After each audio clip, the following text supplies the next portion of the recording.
Curtain wall system fabrication options. Welcome to Building Knowledge 101. In this video, we review various curtain wall system fabrication options, including stick, modular, and unitized. Curtain wall offers a number of fabrication options. The traditional method is called stick system. Stick starts with a tubular one-piece mullion. Shear blocks are secured to the sides of the verticals and horizontals are secured to these. This is called stick because it is assembled piece by piece in the field. This tends to be more labor-intensive in the field. Modular fabrication utilizes a split two-piece vertical, allowing the use of screw spline fabrication. This approach allows modules to be pre-built off-site, moving labor from the field into the shop.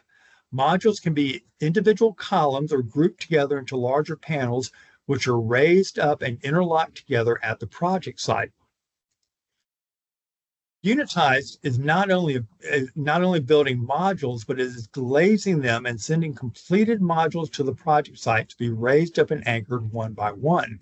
This method maximizes labor in the shop and minimizes labor required in the field. That is all we have time for in this video. If you'd like to watch more of our 101 video series, subscribe to our YouTube channel, Kawneer Company, Inc.